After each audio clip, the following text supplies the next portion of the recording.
Hello guys, आज हम पढ़ने वाले हैं महादेवी वर्मा का बहुत ही फेमस रेखा चित्र बाबी।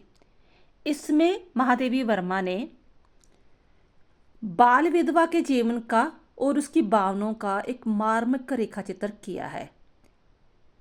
ये समा था जब कोई लड़की औरत विडो हो जाती थी तो उसे दोबारा शादी करने की परमिशन नहीं दी जाती थी। उल्टा उसे बिल्कुल ही विधवा की तरह जीवन व्यतीत करने के लिए मजबूर किया जाता था। ज़्यादा अच्छा खाना नहीं खाना, कोई कलरफुल कपड़े नहीं पहनने, ज़्यादा ऊंची आवाज़ में बात नहीं करनी, घर से बाहर नहीं निकलना। ठीक है, बहुत सारी बंदिशें वगैरह उस पर लगाई जाती थी। तो इस चीज़ का, क्योंकि जब जो लेखिका थी तब छोटी बच्ची थी 7-8 साल की, उसके मन में ये चीज़ बहुत ज़्यादा असर की थी। तो आज उसे जब वो लिख रही है तो उसे ये चीज़ें सारी याद आ रही थी कि कैसे वो अपना जीवन, जो बाबी है, अपना जीवन व्यतीत करती है। तो कहते हैं कि महादेवी वर्मा की रचना बाबी एक बाल विधवा के जीवन और भावनाओं का मार्मिक रेखा चित्र है। ये गद्य में लिखी गई एक रेखा चित्र है जो एक विधवा के जीवन के प्रति संवेदनशील और सहानुभूतिपूर्ण दृष्टिकोण प्रस्तुत करता है। तो अब हम क्वेश्चन के अकॉर्डिंग आते हैं। महादेवी वर्मा कहते हैं विरचित रेखा चित्र बाबी का सार अपने शब्दों में लिखो, क्योंकि इन्होंने स्पेशल क्या दिया है। रेखा चित्र, रेखा चित्र हम कहते हैं कि किसी का जैसे स्केच करना, करेक्ट स्केच करना। हम बचपन से लेके एंड तक नहीं सारी बातें बताते, कुछ अंश हम बताते हैं लाइफ के, और उस अंश में ही, उस लाइंस में ही हम उसका सारा ही चित्र जो है पेश करने की कोशिश करते हैं। कहने का भाव कि हम गागर में सागर भरने की कोशिश करते हैं। इसी तरह जो लेखिका है वो भी, जो बाबिका है, उसे वो चीज़ याद आ रही है अपने बचपन की कि एक बाबी थी, विधवा थी। तो उसकी विधवा जीवन का राइटर पर क्या असर पड़ा, ठीक है, वो चीज़ें उसने सारी बताई हैं। और साथ साथ में अपनी भी थोड़ी बहुत उसने जो है कहानी जहाँ दर्शाई है। कहते हैं महादेवी वर्मा को छायावादी प्रमुख कवयित्री कहा जाता है। छायावादी होती जो इमेजिनेशन में बातें करता है, ठीक है, और उसे मीरा का भी रूप दिया जाता है। यानी कि उसे दो ख्यात प्राप्त है, प्रसिद्धि प्राप्त है। एक तो ये कि जो छायावादी में होते ना, कोई प्रगतिवादी, रहस्यवादी, छायावादी, तो छायावादी के रूप में बहुत अच्छी कविताएं लिखती थी और उसे एक एज ए मीरा का खिताब दिया गया था। तो कहते हैं जहाँ पर उसने बहुत सारे स्केच भी लिखे हुए हैं, रेखा चित्र लिखे हुए हैं। तो रेखा चित्र का मतलब ये होता है कि कुछ ही शब्दों के द्वारा जो हम किसी व्यक्ति के बारे में या किसी वस्तु के बारे में बात कर रहे हैं, उसके बारे में सारा कुछ बताना। उस व्यक्ति के बारे में महत्व ज़्यादा होता है, तो जो बता रहा होता अपने वो थोड़े बहुत अंश बता रहा होता कि मैं उसके साथ कैसे कांटेक्ट में आया।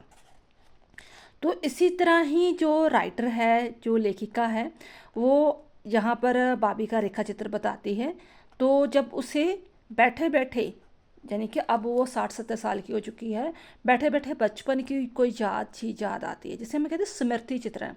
जैसे आप ही मान लो कि बैठे बैठे किसी बचपन की कोई बात याद आती है कि हम ऐसे खेला करते थे, हम ऐसे स्कूल जाया करते थे, ये हमारे साथ दोस्त होते थे, तो वो उसे हम कहते हैं स्मृति।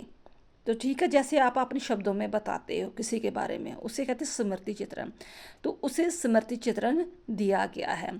महादेवी वर्मा विरचित रेखा चित्र बाबी एक करुण तथा रोचक रेखा चित्र है। करुण इसलिए कहा गया है कि जब वो उसके भाभी के बारे में बताती है तो बहुत ही एक तरसयोग्य हालत बताती है उसकी, कि कैसे वो हमेशा ही कमरे में बंद रहती है, उसे बाहर आने की परमिशन नहीं, कुछ श्रृंगार करने की परमिशन नहीं, कुछ अच्छा खाने की परमिशन नहीं, एक वो लाश की तरह जीवन व्यतीत करती है। ठीक है, फिर भी उस लड़की में जिंदगी जीने की इच्छा है। महादेवी वर्मा विरचित रेखा चित्र बाबी एक कर्ण तथा रोचक रेखा चित्र है।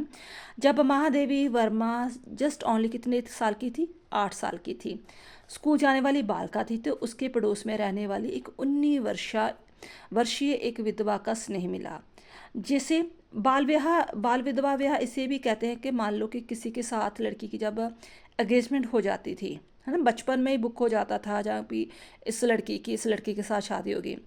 बाय इंसिडेंट उस लड़के की मृत्यु हो जाती है, तो वो लड़की सारी उम्र किसी और से शादी नहीं कर सकती थी। ये चीज़ें होती थी हमारे देश में, ठीक है। सती प्रथा भी होता था, ये विधवा भी होता था कि विधवा को दोबारा शादी करने की परमिशन नहीं होती थी।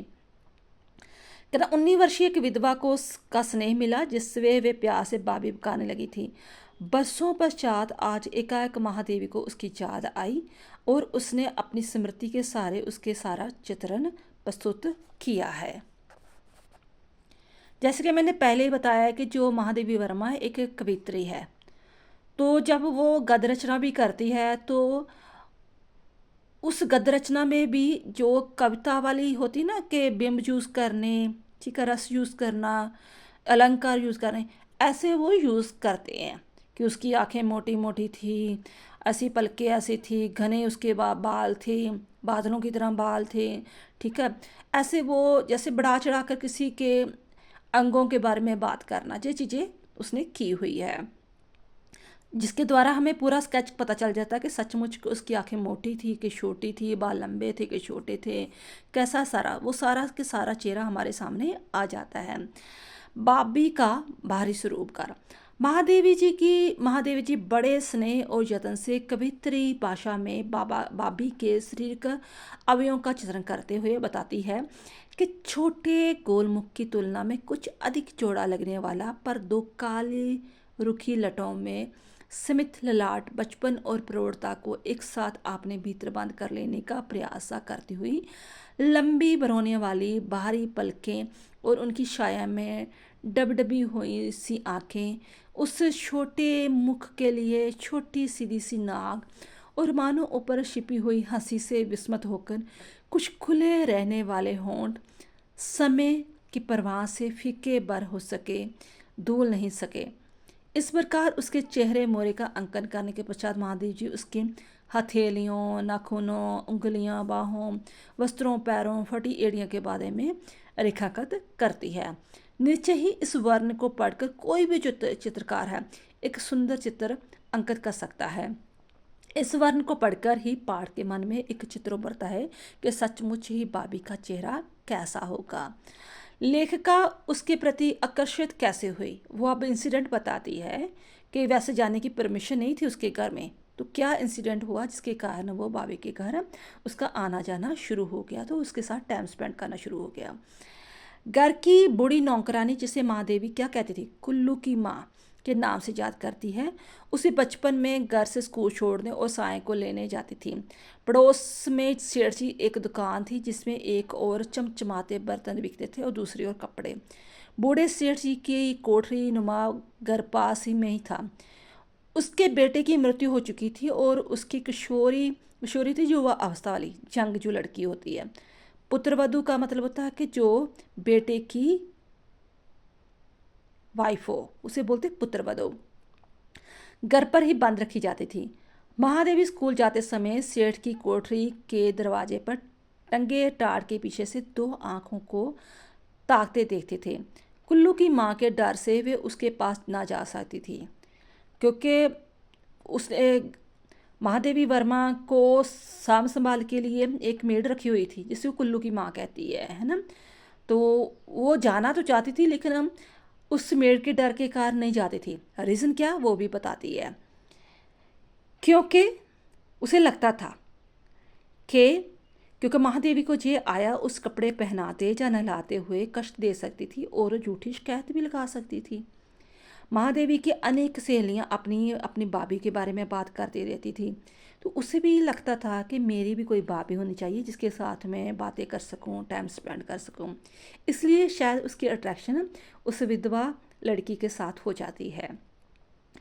यूँ ही भी बालिका महादेवी का स्कूल के निरस वातावरण में मन नहीं लगता था, परंतु इस वजह से कि कहीं मिशन स्कूल के जो यीशु है माँ के ठाकुर जी उसके स्कूल का समय न बढ़ा दें, वे चुपचाप स्कूल आती जाती थी। भाभी से मुलाकात। अब कैसे हुई मुलाकात, महादेवी जी याद करती है कि एक दिन तेज बारिश हुई। कुल्लू की माँ बारिश में कहीं रुक गई तो बालिका अपने आप घर की ओर चल पड़ी। बारिश में ठीक सेठ की कोठरी के सामने फिसल कर गिर गई। एकाएक कोठरी से बाहर निकलकर उस 19 वर्षीय युवती ने उसे उठाया, घर के भीतर ले जाकर उसे कपड़े पर लगा कीचड़ साफ किया। बस इसी दिन से दोनों में मेल बढ़ना शुरू हो गया। महादेवी की माँ भी उस युवा विधवा के दुख से करना हो उठती थी। भाभी का जीवन। सेठ की विधवा पुत्रवधु भाभी के जीवन के विविध पहलुओं पर प्रकाश डालते हुए महादेव जी कहती है कि वे निरंतर घर के काम में लगी रहती, सफाई कर ले, चौका बर्तन कपड़े आदि काम वगैरह करती रहती। घर पर कोई ना था जिसके साथ वो बात कर सकती, तो बाहर जाने की उसे परमिशन वगैरह नहीं थी। सेठ की बेटी उसी शहर में रहती थी। वे बहुत ही ज़्यादा क्रूर थी। जब भी आती उसके साथ मारपीट, उसकी भाभी के साथ मारपीट करती। और जब भी एक बार उसे कैसे पता चला लेखिका को कि एक बार क्या हुआ कि वे तीज पर आकर कुछ ही दिन रही, तो उसके जाने के बाद जब लेखिका ने उसके चेहरे पर देखा तो उसके चेहरे पर कुछ मार के निशान थे। तभी उसे लेखिका को अंदाज़ा हुआ कि जो भाभी की ननंद आती है या सेठ की कह लो बेटी आती है, तो उसकी मार पिटाई करके जाती है। वे अबागी विधवा अंधेरी कोठरी नुमा घर में दिन काट कर बिना किसी आमोद प्रमोद के मानो निरंतर वेदा होने की कोशिश कर रही थी। विधवा होने के कारण उस पर अनेक प्रकार की बंदिशें थी। पहली बात, वो रंगीन कपड़े नहीं पहन सकती थी। दूसरी बात, वो दरवाजे के बाहर, घर के बाहर नहीं जा सकती थी। उसका खाना पीना भी कम किया हुआ था। उसे चाहिए आ गया थी कि वो कम भोजन खाए ताकि वो डे बाय डे और कमज़ोर होती जाए। इतनी पाबंदियां होने के बावजूद भी भाभी में जीने की लालसा थी। वो सदा हंसती और मुस्कुराती रहती। बालिका महादेवी के साथ गुड़ियों का खेल। सेठ जी को भी लगा कि अबोध बालिका का साथ उसकी पुत्रवधू के लिए अच्छा है। वे प्रिय बालिका को अपने घर बुला लेते। भाभी उसके साथ गुड़ियों का खेल खेलती। महादेवी के सारे टूटे फूटे खिलौने एक एक करके भाभी के घर पहुंच गए। भाभी उनके लिए वस्त्र तैयार करती। गुड़ियों को मारवाड़ी ढंग से घाघरा कांचली पहनाती, गुड्डों को पजामा कलीदार कुर्ता पहनाती। बच्चा बने खिलौने को चौकोर कपड़ा बीच के शेद कर पहना दिया जाता। गुड्डे गुड़ियों को खेल में बालिका महादेवी के साथ वे चुवती भाभी मगन रहने लगी। तीज का त्यौहार और नीली कढ़ाईदार ओढ़नी। अब देखो, अच्छी तरह उनका चलो दोनों का समय अच्छी तरह बीत रहा था, लेकिन उसके साथ कट ऑफ कैसे हो गया, ये भी उसने इंसिडेंट बताया है। बालिका महादेवी स्कूल में कसीदा कढ़ाई सीख रही थी, जिसे सिलाई कढ़ाई कह देते हैं। सावन के तीज से पहले ही उसने अपनी साड़ी पर पीले फूलों की कढ़ाई की, जिसे देख भाभी बहुत खुश हुई। बालिका ने माँ से जिद करके एक नीली ओढ़नी मंगवाई। उसने रात भर बैठकर उस पर फूलों की कढ़ाई की। अगले दिन वह भाभी को ओढ़नी देने पहुंची। भाभी दरवाजे की ओर पीठ किए आंगन में बैठी थी। बालिका ने पीछे से वह नीली ओढ़नी उसे उड़ा दी। युवती एकदम हैरान हो गई। सुंदर रंगीन ओढ़नी पहनकर वे एकदम डर गई। पता क्यों? आपको पता है? क्योंकि हमेशा वो क्या विधवा होने के बाद सफ़ेद कपड़े पहनती थी। तो उसे पता था कि मुझे रंगीन कपड़े पहनने की परमिशन नहीं है। तो अगर किसी ने मुझे देख लिया रंगीन कपड़े पहने हुए, चाहे मैंने दुपट्टा ही लिया है, तो मेरी खैर नहीं है। उतने में दरवाजे पर बैठे पर सेठ जी अपनी बेटी के साथ खड़े दिखाई दिए। उन दोनों की नज़र में भाभी ने एक विधवा ने रंगीन ओढ़नी ओढ़कर बहुत बड़ा पाप किया था। भाभी को पूरी तरह पीटा गया। वे तब तक पीटती रही जब तक बेहोश नहीं हो गई। बालिका भागकर अपने घर आई। वे इतनी डर गई कि कई दिन उसे बुखार आता रहा। वे भाभी जो उसकी सखी थी, निरक्षर होते हुए भी अत्यधिक कर्मठ, उदार और संवेदनशील थी, उसकी जे कर्म स्थिति से बालिका बहुत ज़्यादा डर गई थी। इस प्रकार यह स्पष्ट है कि महादेवी ने उस 19 वर्षीय अबागी विधवा का, जिसे वे भाभी कहती थी, प्यार करती थी, एक बहुत ही सुंदर भावमय कर्ण चित्र हमारे सम्मुख पेश होता है। भाभी के बाहरी रंग रूप, आंतरिक गुणों और स्वभाव का वर्णन करने के साथ साथ उसकी कठोर नीति का, दुर्भाग्य का और समाज की कठोरता तथा क्रूरता का चित्रण भी प्रकट करने की लेखिका ने कोशिश की है। आई होप आपको ये स्टोरी अच्छी तरह समझ में आ गई होगी। थैंक्स बेटा।